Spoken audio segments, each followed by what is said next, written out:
Yes, folks. Yes, folks.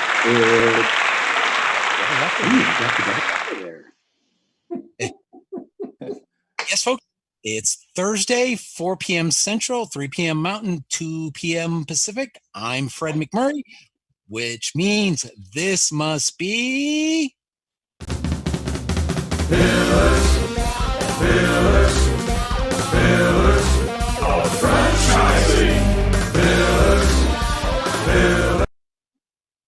So I'm with my co-host Ray Pillar. Rebecca Monet was supposed to be here, but she's stuck in traffic. How you doing, Ray?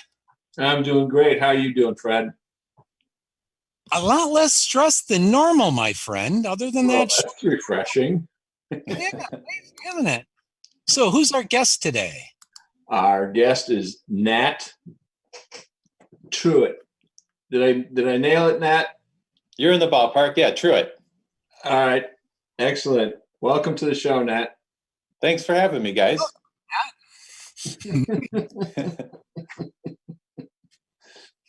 So, since there's just the three of us, the first question always is, where are you and what's the weather like? Oh, yeah, I'm in the western suburbs of Chicago out in Glen Ellen, and today is right around 34 degrees. Overcast, snow is still on the ground, and looks like we're going to continue to have a fairly mild winter. Yeah, thank you. Yeah, I was thinking today, Nat, that if this is going to continue into the summer, does that mean we're going to have a hot summer? Yeah, I don't know. It's been we had that snow in October on Halloween, so the kids, like actually half of them did not go trick-or-treating. And then Christmas Day, it was, I think, pretty warm. Yeah, So it was crazy. everything's upside down, it feels like. That's what I love about the weather in this area. It's unpredictable. Do you remember this time last year? It was, I think, was it minus 20 or minus 30 degrees? Yes. All right, I'm going to age myself. I was caught in a 66 snowstorm. It was 1967. Yeah. 36 inches in 24 hours, I think, or something like that in Chicago. Gosh. Yeah. I remember was it 1979 was that other bad one? Yeah. I wasn't in the Chicago area at that time, but yeah, that was a bad one. Yeah. Well, we'll cross our fingers, but we'll probably get the snow in April. Yeah. Both of them. So yeah, take that. And I was in Chicago last Christmas, and it was actually warmer in Chicago than it was in San Luis Obispo. That's crazy. Really happy. I got to pick on everyone who said, "You're going to Chicago, it's going to be cold there." And I went, ha ha ha. Yeah, right. So we've done pillars of weather now, Ray. Give us our first question. Well, Nat is the, let's see. He says he's helping executives have more control over their lives and starting businesses. So, Nat, what does that mean? So I guess to go kind of back and give you a little bit of my background, I originally got involved with franchising. I kind of stumbled across it. I was actually looking for a caregiver for my wife's grandmother back in 2000 and 2001. And I was kind of clicking on the internet on different websites. And there was a website there and it had caregivers. And I'm like, oh, this is great. And I saw a little button at the top that said franchising. So I clicked on that. And that's kind of how I started learning about franchising. I was 29 years old, ended up buying my first franchise. And I realized, wow, this is really cool. I don't have any experience, which was kind of counterintuitive, but I like helping people. And a franchise, as I came to understand, basically helps me. It's kind of like a business in a box where, you go to corporate for training and all that. So I started that in 2001, sold that in 2009. And then a group of guys, we started doing franchise coaching or consulting.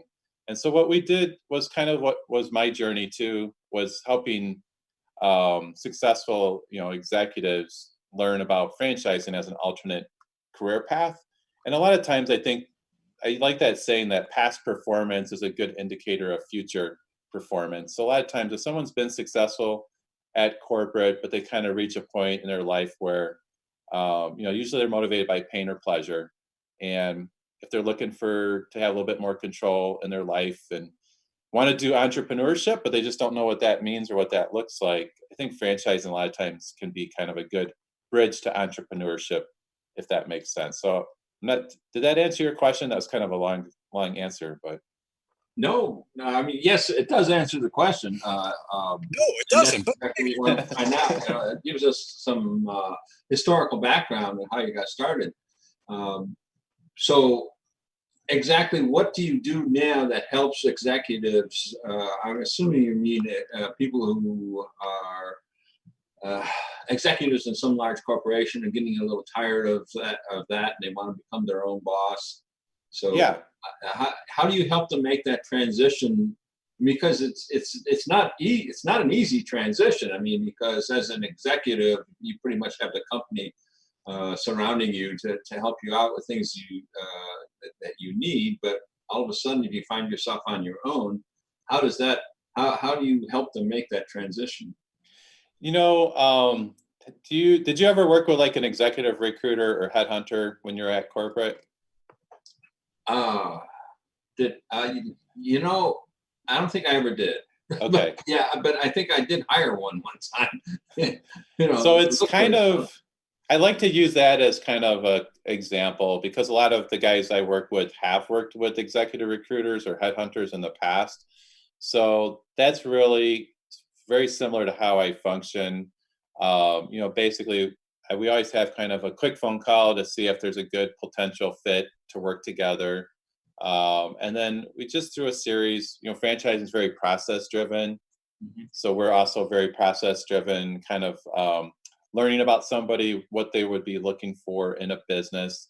So what might be a good fit. And then also financials is actually a really big component because we always want to make sure that you can properly capitalize a business. And then, once we gather all this information, what I do is I go and I do a custom search. So I'll do a custom search and research franchises, that are within your budget, that are in your geography, and are good fit based on kind of what you have, what information you've given me. And then typically, what I do is try to find 3 or 4 franchises that seem like they would make sense for you to investigate. So you're not a headhunter; you're a franchise hunter. Exactly. All right, that makes sense. I understand it now. So, what processes do you use to evaluate your client? the corporate executives that we're working with. Yeah. A lot of times it seems like a lot of it is pain or pleasure. People are motivated by pain or pleasure. Mhm. So I always feel like it's pretty important to have that conversation. And sometimes it's peeling back layers of an onion a little bit to kind of get to the real reason why somebody's motivated at this stage of their life to do something different. But for sure, if we can't find any motivation, then I don't usually see people making this dramatic life change. Yeah. But having a conversation, just asking, what's going on. Tell me a little bit about your work experience and what you want to do, what you want to accomplish. Some guys really hate corporate. They're just tired of being on a plane, traveling 80, 90%. Some people, they're concerned about not having control, like they might be downsized or fired. So there's that, those pain points are obvious, but there's a lot of guys that are actually really motivated by what I call pleasure, where maybe they grew up in an entrepreneurial family or they just always wanted to own their own business. And so that's kind of what they're chasing after or they're pursuing. They want to have more control, always wanted to own their own business. They're just not totally sure how to do that. With franchising, there's over 4,000 franchises. So it can be pretty overwhelming just to even know where to start. Yeah, definitely. So my question is, you're kind of touching that. What would you say is the number one reason people want to buy a franchise? I mean, I get that's something we've asked a lot of franchisees. Yeah. So I'm curious. There's that old saying, why does somebody buy a drill, right? And the punchline is because they want the whole. So I think a lot of times people are not buying a franchise because they want to necessarily have caregivers that help seniors, or they want to have a residential maid service. They're buying it because they want what that business can give, or the result of that, which is really being able to kind of call their own shots. So I always joke too that entrepreneurs only work half days, and then the punchline is 12 hours a day.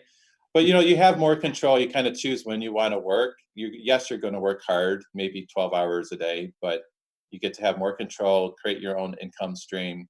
A lot of times I hear guys, they want to create a legacy for their family. Those things are important for them. So I think that's why they buy a franchise. The other thing is it kind of compresses the time that you can get started. So with a franchise, there's a playbook, right? So you're able to kind of go through this search process that might take 60 or 90 days. And then, like, if you end up, hey, I want to buy a senior care franchise, you actually could be open probably in 60 days. Or if you're like, I want to open up a Jimmy John's or Sport Clips, that might take 9 to 12 months just based on construction. But it kind of gives them a predictable path to business ownership. Does that make sense, Fred? Yeah. I kind of, most of those reasons I kind of lump under the phrase that Kristen first used, which was she's a colleague of Ray's, but she was looking for work-life balance. Yes, exactly. My case, it was simple. I was laid off. And I come from an entrepreneurial family. My grandfather had a grocery store in the south side of Chicago. My dad had bars and restaurants. And I kind of said, nah, that's not for me. That's not my thing I want to do. And for the most part of my career, I worked for somebody else. And finally, I was in my mid-50s and got laid off, and found it difficult to find a job. And if I did, it didn't last long. So I decided to invest everything I had into a business. Yeah. And I think you mentioned that at one point you went to Discovery Day at Molly Maid. Yeah. What was your impression at that point? It was one of the most amazing things in my life, because I was, I think it was in 1995. So I was like 23, 24, newly married. I don't know if I was looking in a magazine, all this was kind of before computers, but I found out about Molly Maid and all this. And I'm like, this is genius. You've got cars that are wrapped up, and you've got the maids have the uniform. There you go. And so I remember talking to them, and then they invited us to come out to Discovery Day, and they were going to pay for our hotel. And I just remember being just completely blown away. And I remember driving out it's in Ann Arbor, right? Yes. Yeah. I remember driving to Ann Arbor, and they put us up in the hotel and Discovery Day. And I think probably for me, I probably actually could have pulled it off at that point. I think just it was fear and anxiety of kind of being literally, 23, 24 years old. Mm-hmm. But it was so amazing because I'm sure when you went through too, they all lined up and you kind of walked in, and you really get a sense for how organized a franchise mm-hmm. is, and how very intentional and kind of crafted the experience is. And I know, that's how Molly Maid, even to this day with your guys' customers, you try to make it all predictable and, mm-hmm. Make sure that it's just really, really organized. In my case, I had gone to several Discovery Days with different companies, and I was looking more from a technical perspective because that's my background. And when I was suggested I look at a home cleaning franchise, I said, well, I'm really not interested in cleaning toilets, but all right. Yes. And the thing that did impress me was the Discovery Day, everybody lining up. And I have to backstep just a little bit. My first day there was the day that the lights went out on the East Coast. Okay, so my wife and I spent the evening in the hotel with no lights. Everything was by candle. And the following morning, the lights still were not on. And so there was one person in the office, and he said, well, I'll go over some numbers with you if you'd like. Otherwise, we'll just have to invite you back because everybody's gone. Nobody can work with no electricity. So we were invited back, and that's when I was really impressed when everybody lined up, basically, and greeted us as we came into the door. It was a fantastic experience, and I'm really glad I decided to go with that particular franchise because it's been for me a success. Yeah. Like That was the day Ray said, there's money in cleaning toilets. Who knew? There's brown in them. Never mind. Exactly. Yeah. So like for Molly Maid, that's a good example, like residential cleaning, kind of when you unpack that, what usually people like about it is that it's 9 to 5, for the most part, business hours, right? Right. Recurring revenue, which is, it's great. So you're not starting from zero every day or every week or every month. Mm-hmm. Scalable, you can keep on, add another card and a couple more employees, and you can take on a bunch more jobs. And so yeah, that makes sense to me that you've been very successful with Molly Maid. I think the interesting story is I'm a very technical person. Yeah. I can pretty much, especially now with the internet, I can fix just about anything I want. Right. You need brain surgery, just give me a few minutes on the internet and I'll be able to do it. So for me to go into this business, you would think that it's not a match, but as it turns out, I like working on my own cars. I still do, and so I have a fleet that I work on. Vacuum cleaners, I still work on those. Because the computers, I'm my own IT guy, so I do all the jobs that I like, and my employees do the rest. Exactly. So yeah, that's kind of like what I see guys do, and I did with my senior care too. At the beginning, you're wearing a lot of hats, and then after about 3 years or so, you kind of choose which hats you want to wear, and then kind of you have built a team. How important did you feel like team building was for you, like in your success? It is essential. Yeah, it is essential. Well, we have something a little bit more than a team. We have a family. Yeah. And I am so proud of my employees. I think they are the best in the world. Like I've had my oldest employee with me now. I've been in business 16 years. I think is a little over 12 years. Wow. So, and that's kind of unheard of in the industry, let alone in any environment. Especially today, people every 6 months they're changing jobs. Right. So, yeah, and it's because we have the family atmosphere, and we're very cognizant of most of our employees, or all of our employees are ladies who have families, and they got to take care of their kids and their husbands, and that means that they need time off occasionally, or they need their schedule, a half day here, whatever, they need to take vacation or whatever. We're very cognizant of that and very lenient with making sure that they have enough time to take care of their family. Yeah. I always, with my senior care background, I'm always, we're in a people business, and that has, the relationships have to be priority. Hey, quick question for you, actually, because I've been getting asked a lot about this on my own podcast. Do you mind maybe sharing a little bit about like how the maid service did in like 2008 and 9, kind of in those quote unquote recession years? I'd love to share that with you because I was surprised, actually. A lot of businesses, as you know, went out. Right. They weren't able to make it through that time. The advice I was given is, if you can, hold your advertising. And I did pretty much. I held up. I was able to keep advertising. Our business dropped about 10%. Okay. And it didn't go below that. I was really surprised. And when we recovered is when we started to really boom. When you said hold your advertising, you meant to keep on doing it? Right.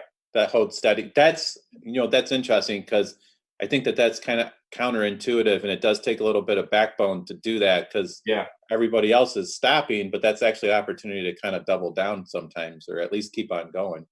Some of the comments we got from a few of our clients were, I can't quit you now because I'm busier now trying to find a job than before Yeah. when I had a job, Yeah. so that, that made an impression on me. I think, the type of business that this is it's not necessarily recession proof, but, maybe a little bit more than some other types of businesses. I know a lot of people think of residential cleaning as kind of a luxury, but I have a little saying I like, and it's a luxury once enjoyed becomes a necessity. And so I do kind of like, we've had a maid service for probably 10 years at my house, and I don't really see my wife really giving that up very easily. So, Yeah. and I wouldn't give it up either. So I think it becomes a necessity, and It does. It frees does. you up to do other things. And in franchising is very much about letting people specialize kind of in what they do. And even like with Fred, he specializes in marketing. So like instead of you always doing all the marketing, you find somebody that's really good at stuff. And that's kind Exactly. of, I think that's kind of the environment that we're living in, especially with technology kind of enables all that. Hmm. Yeah. Fred? Okay, so you know what he said.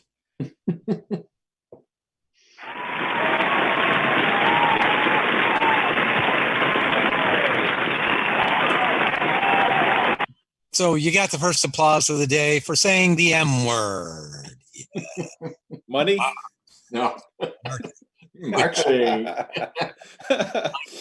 Means money. So at this point, we're going to take a break to pay for the electricity. Let's do it. I want to thank the Link Local Network for broadcasting our show. I love this part of the show because at this point, everybody except for those on the show can actually see my head in an ocean. If you want to become a community voice and talk about what you love in work-life balance, fill out the form on the Link Local Network and become a community voice. We're also proud to have launched on Tuesdays at 7 p.m. Pacific. That's 9 p.m. Central, the Life Hurts, God Heals show. Same bat channel, same bat time. And on Sunday, it is Dan Zuba and the Road to Recovery. And now a word from one of our sponsors. Hey, franchise owners. How's your local marketing? Do you feel like you could use some help keeping up with your social media posts and comments and reviews?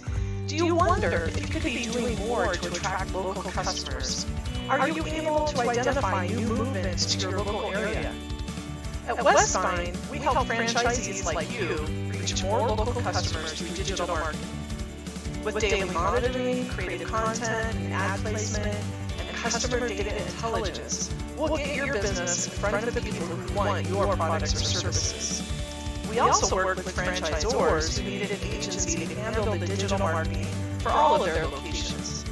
If you're ready to reach more local customers, give us a call at 805-265-5440 or visit us at westvyne.com. That's 805-265-5440 or westvyne with a Y.com.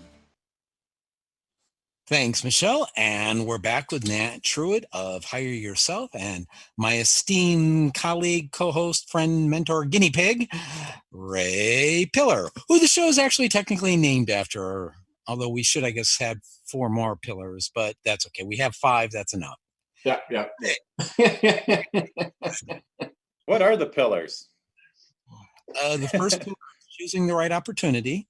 We actually define them on the website. So the first one is choosing the right opportunity. The second one is mentoring, training, and support. The third one is growing your business. The fourth one is engaging with the community. The fifth one is improving the brand.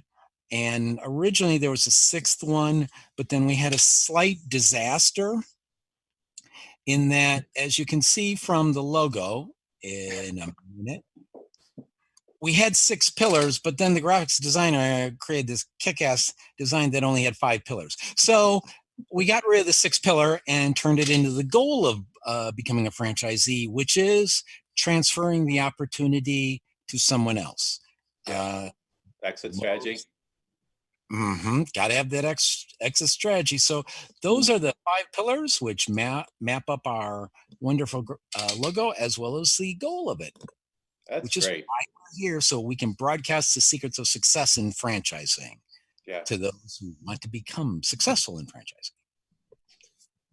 Amazing. We put some thought into it. Yeah, do you guys want to talk about exit strategy at all? Because I've exited 4 of my companies. Let's talk about it. So yeah, bring it on. So you exited 4. I'm exiting here. Nice. It's a Grand Canyon. Yeah. He doesn't get to retire until I say so. I mean, but I keep telling him, and he still hasn't retired. So what was it always the same reason why you exited, or were there various reasons? If it was various, what were they? And if it was only one, then what was that one? That's actually a really good question. I feel like, I got started in franchising when I was 29, so I was a little bit younger than what I normally see. And I'm pretty hardwired. I'm pretty entrepreneurial. So after 3 or 4 years, a lot of times I get a little bit stir crazy. I'm like, oh, I figured out everything. Let's look for the next adventure. So I would say that was probably my common denominator more than anything else. And, I think actually if I had to do it over again, I might not have sold as quickly, just because a lot of times you take for granted. It's like your health. Like a lot of times you take it for granted when everything's going well. So sometimes you sell a perfectly good business because you want the next venture, and you're like, oh man, I had it pretty good. I had money coming in, and I was, taking care of my fleet of cars, and it was pretty good. Now I got to figure out what I want to do with myself again. So basically, wanderlust is your issue. Yes. Yeah, I think so. But it's good. I think that's one thing that people don't realize with a franchise is there's a pretty decent market for established businesses. So usually what I'm seeing is like 3 to 4 times profit. So, if you're making 100,000, you could probably sell it for 300,000, or if you're making $1 million, you can probably sell it for, let's call it 3 million. But I do, with all this franchise stuff, there's different levers out there. So a lot of it, if you're the chief bottle washer, and you're doing the sales, the marketing, and everything else, and say you're making money, but when a new owner is coming to, or a buyer's looking at your business, they're going to be like, wow, this is the Fred show. Like if Fred leaves, all the accounts are going to leave. And so I think one thing, as you're thinking about exit strategy, you have to start thinking about like getting some management into place, so that you can make the business more attractive or more appealing to a potential buyer. I think that a lot of times, one thing I've seen guys just go crazy writing stuff off on their taxes every year. I think it's important to kind of clean that up and maybe be a little more middle of the road, not as aggressive. If you're writing off, just everything, and you're kind of not paying, you're doing that for tax benefits. When you go to sell your business, it's kind of double dipping if you expect to be able to also get a multiple, but you're like, oh yeah, really I make this much. It's like, I think that when you're thinking about exit strategy, you have to clean up your P&L, your balance sheet, have to get some management in place, get systems in place, get marketing in place, like all your ducks in a row. And then there's a very good market for resale. I know Molly Maid, I think, has been very successful helping their owners over the years. I'm sure you've seen that, Fred. Yeah. One of the things I always suggest to the new owner of any franchise is go ahead and attend the conferences. Yes. Yeah, because you learn so much. I actually learn more from other owners than I do from the franchise. Not that they're not helping us, but they've got to gear their information towards the beginning owner a lot of times. So when I go to these things, I talk to owners who've been in business this long or are making the same level of money that I am. So you get to really learn a lot. And Yeah. one of the things that I always try to tell people, especially new people, is try to begin with the end in mind. And the end in mind is your strategy to exit strategy. So Yep. you really got to start thinking about management. Who's going to take over those things that you were doing? And probably for me, the easiest way to think of that was, what don't I like to do? I give it to someone, a manager, to accomplish. Right. And I just end up doing the things I like to do. Yeah, no, I think that's exactly what I've seen. And, I work with a lot of franchises, so we have a lot of resales all the time. And ironically, it seems like the bigger businesses that are more profitable can actually get a better multiple because they have management in place. Mhm. And so I think like buyers' mentality, usually they're like, I want to buy cash flow because they're trying to manage their risk. So they'd rather pay a little bit more for the cash flow.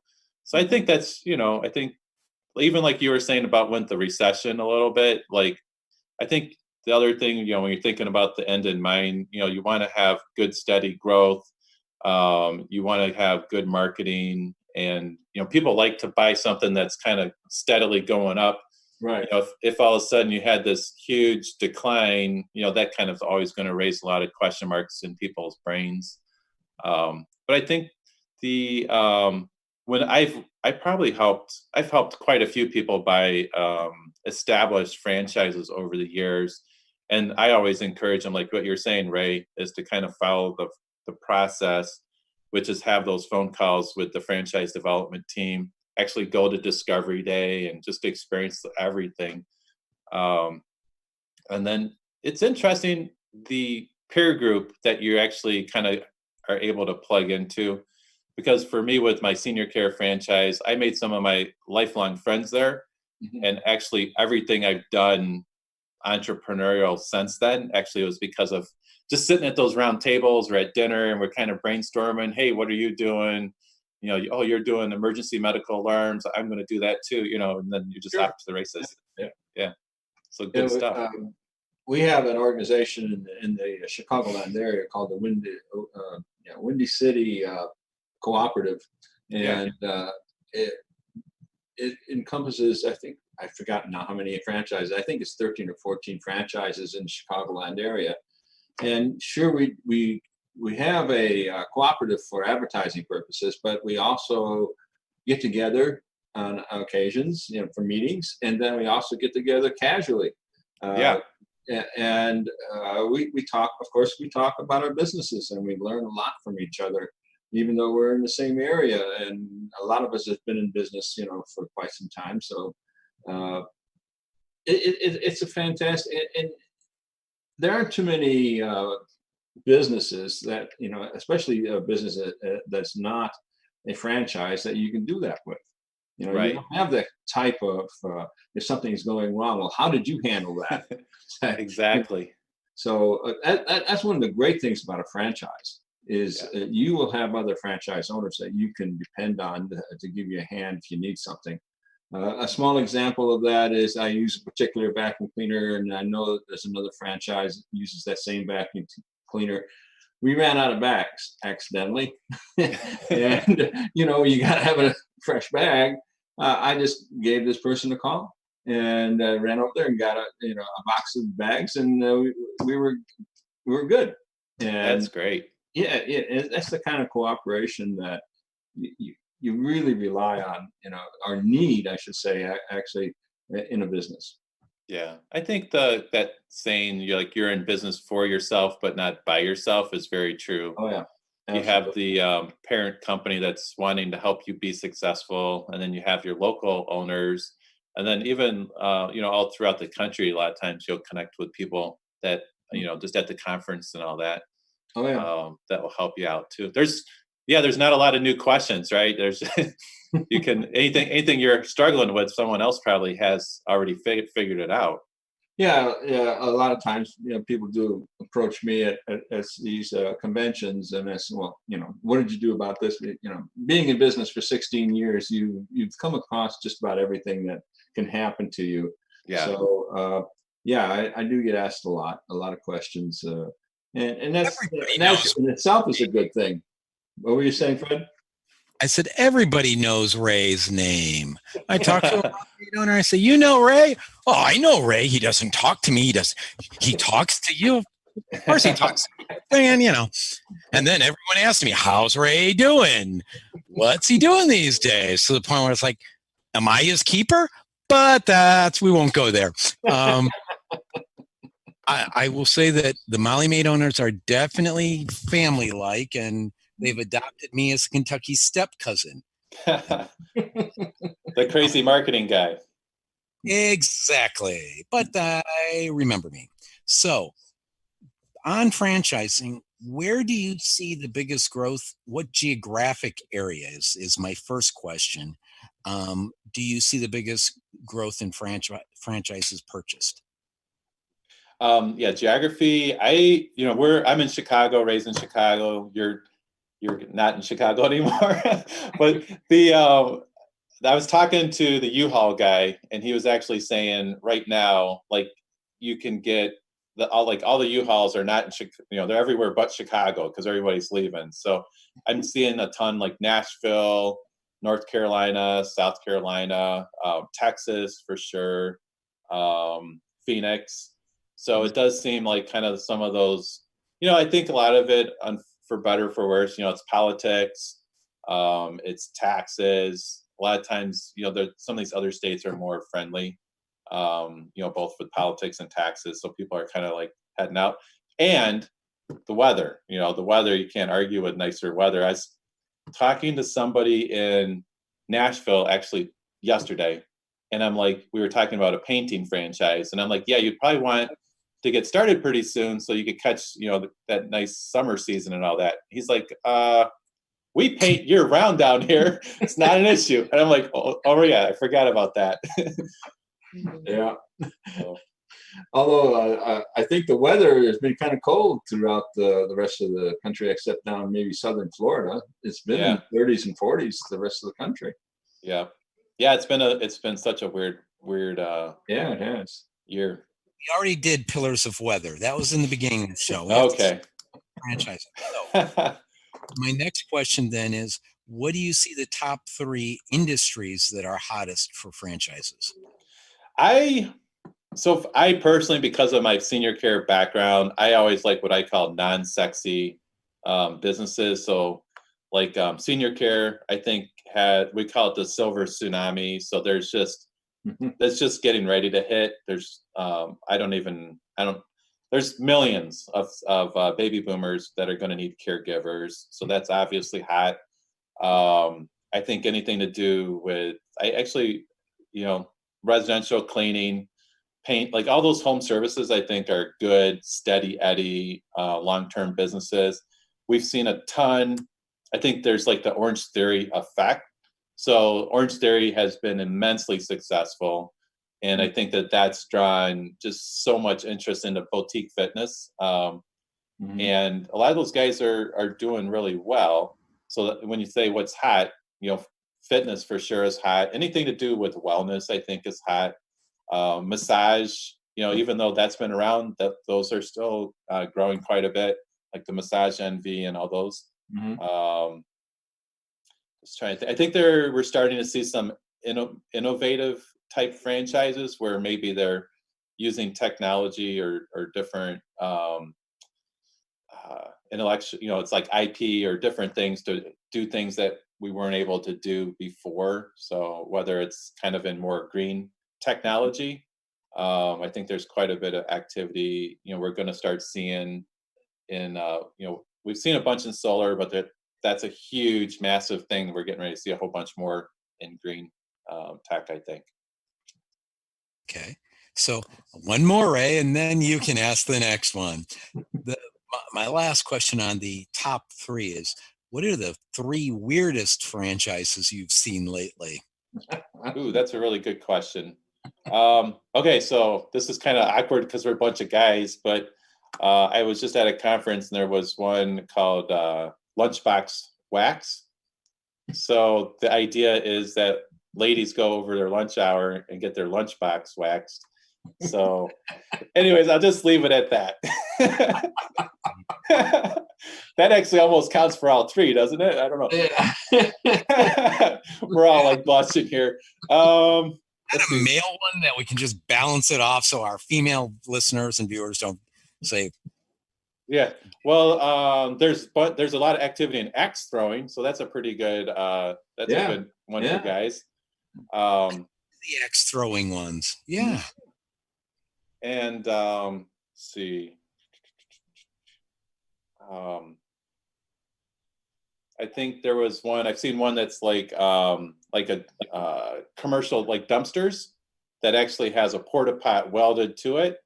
So it's like a 2-for-1. Their value proposition is like, hey, the contractor just calls one phone number, they get a dumpster and a porta pot.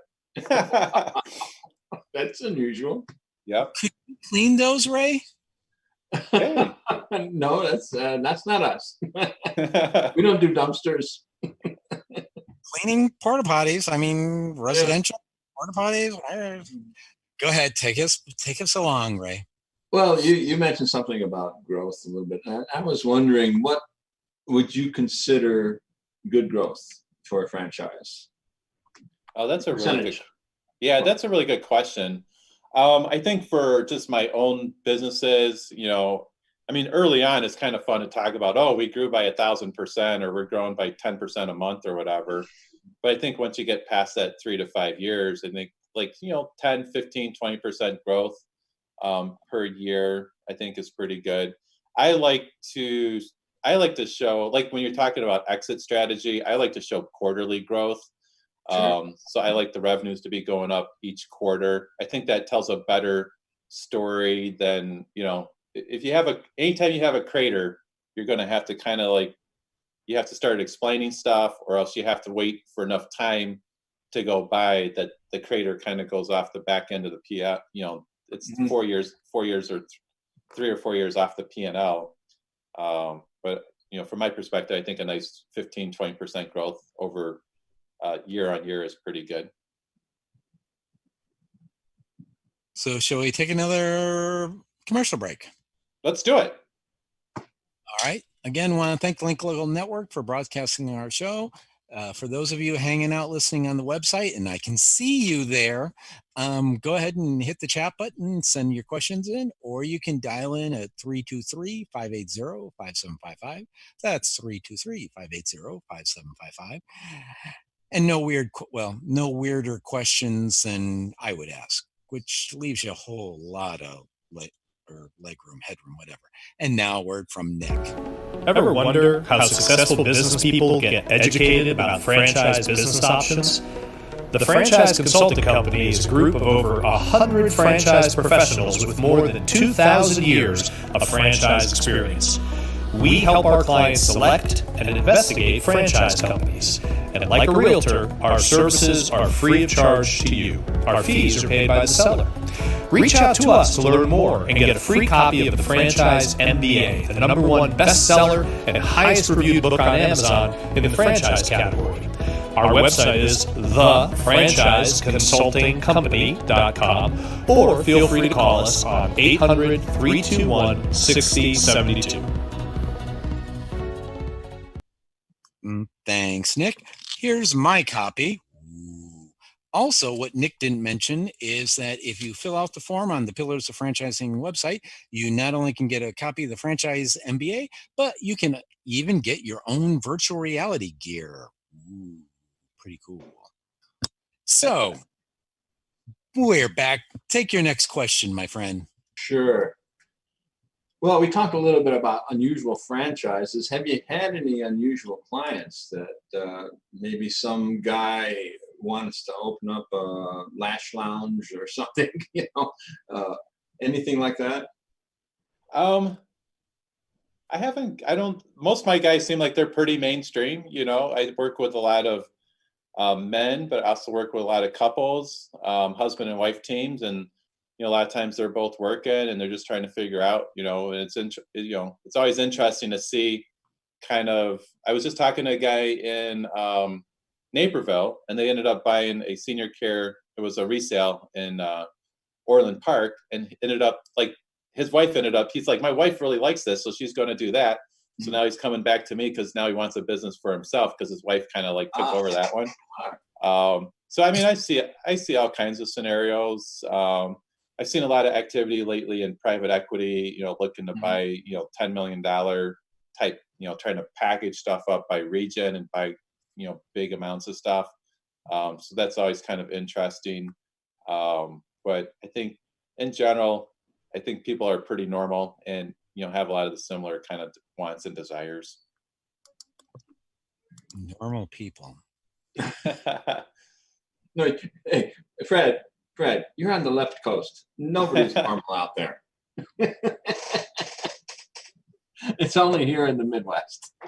It's probably a little easier in the Midwest sometimes. Yeah.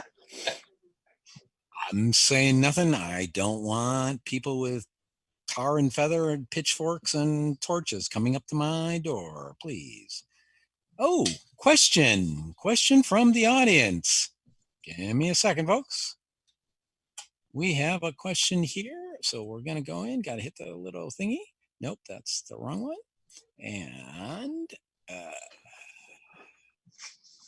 so the question is, if we can get it, have you seen any cannabis franchise activity lately? That is a great question. It has not hit my radar. But to be honest, I'd have to imagine or guess that there's a lot of activity. It's kind of like with franchising, you'll notice everything is always in packs. So whether it's Five Guys burgers and all of a sudden there's tons of burgers, or Orange Theory and then there's tons of fitness. So I would expect that to be coming soon. Yeah. So just so our audience knows that in the area that Nat and I are in Illinois, is just legalized recreational marijuana. So I know that there have been lines that are wrapped around corners of some of the dispensaries. Right. But, I don't know. I think that, Fred, didn't we interview a few people who were selling for these franchises? What was their opinion of that? Well, there was Ron Silberstein of Bud's Place, and they've started selling cannabis consumption lounges, franchises. Which is different. The lounge is different from actually selling the product. Right. They don't sell the product. It's adult use. You can go there. I kind of liken it to Chuck E. Cheese's with the cannabis instead of pizza, although they probably have pizza. But again, they don't sell the cannabis, but you can meet your friends there and Sort of like a coffee lounge. yeah. We also had on, I think it was One Cannabis, which is in process of selling cannabis franchises to purchase it, and I think they were working on 8 different states at the time. So we have had, it has been a ongoing topic, especially the last 6-8 months, as more states go legal. It has been an ongoing topic. So thanks to our friend on the franchise website. If you got another comment, please, we always love comments. Go ahead, Ray, back at you. Wow. So I'm trying to think of a good question for you, Nat. So does that mean it's time for the down the rabbit hole question? No, not the rabbit hole. Remember, folks, if you fill out the form on the Pillars of Franchising site, you can fill out your down the rabbit hole question that you want to have asked. God, I love using that little graphic there. Do we want to go to Area 51, Ray, or Zombie Apocalypse? I think on our neck of the woods in northern Illinois, the zombie apocalypse is more likely than Area 51. So, Nat, what franchisor do you believe will be most helpful in stopping the zombie apocalypse and saving mankind? I've been working with a franchisor called Monster Tree. So those guys are pretty strong and they have chainsaws. And they have big trucks. So I feel like they could fight off the zombies and then stack them up in the trucks and load them out. There you go. I'm down with that answer, right? That's one of the better apocalypse answers. Kudos. Next question, my friend. Can you characterize the typical person that is looking for a franchise? I think just my observations over the years, I would say a lot of times it's like a 54-year-old corporate executive who's been successful. I feel like a lot of times their kids are either in college or out of college. So what I think that means is that they kind of have their finances figured out because they have their budget. They probably have a pretty good amount of retirement in place, so they kind of have their retirement figured out. It's somebody that's been successful. I would say also like business development or sales background. Like you're never going to go wrong as a franchise owner being strong on sales and business development, team building, and all that. So I think all those are natural attributes of people looking to buy businesses. And a lot of times it's people that want to leave a legacy for their family. They want to create jobs, build a team, be involved in the community. Those are kind of the things that I see a lot of. My spreadsheet guys, I finally refer to them as spreadsheet guys. So it's just like they're just about how much can I make. I don't see them pulling the trigger on a business too often. I think they get too much fear and anxiety. You're never going to have all the answers as a business owner. So you're always going to, at some point, have to take this leap of faith. And I'm sure you can remember back when you're, even as impressed as you were with Molly Maid and they're very well established, it's like still when you go to sign, that franchise agreement, it's like signing your first mortgage. You're just kind of sweating bullets. Yeah, that's very true. Any of my blood relatives that I mentioned that what I was doing, they basically said, "Are you nuts?" Yes. Yeah. And I probably am. I think you have to be a little bit to take that right off that kind of experience. You're right. There's a lot of things. I think as far as the dollar signs go, people kind of expect that to happen, right? And that's going to be based on your own way of doing it. In other words, it's going to be on you whether you're successful financially or not. And I think a lot of people do look beyond that and say, well, how am I going to be helping my community? And am I going to be providing jobs for people? And am I able to give back to the community in some way? And for me, there was a long list of items that I had on my sheet, basically that said yes or no on the check marks. And fortunately, Molly Maid was the one that came out way on top by a long way on the positive remarks. Yeah. With franchising, there is a lot of due diligence and homework that you can do because there's a lot of tools available. Sorry, Fred, go ahead. No, go ahead. I was going to say. One of the things I really like about franchising is that it's regulated by the Federal Trade Commission. So every franchise every year files their FDD, which is their franchise disclosure document. And it's about 200 pages long. It's got in there, all their startup costs. It's got their earnings claims, and then it has an addendum that has a list of every franchise owner. So we kind of coach people how to leverage or utilize that FDD, the disclosure document, to be able to really roll up their sleeves and do their homework, so they can kind of understand the good, the bad, and the ugly. That's what I call it. All right. So you've brought up the topic of the greatest cure known to mankind for insomnia. Yes. So what are the first 3 items you recommend somebody read?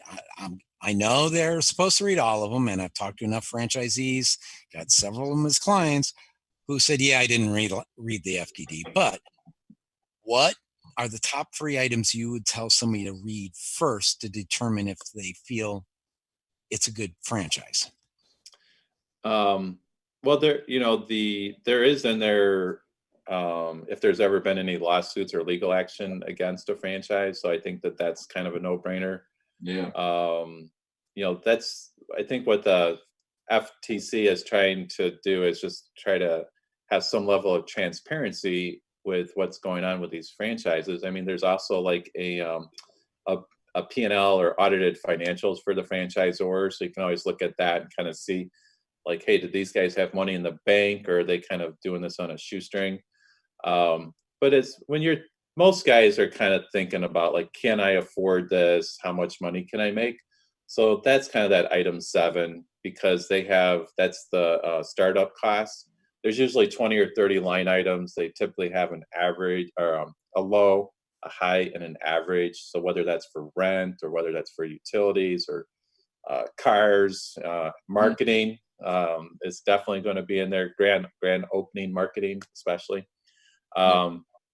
So then there's also the item 19, which is their earnings claim. So franchising, when you think about franchising, there's like the earnings claim, a lot of times they'll have, there's a lot of data.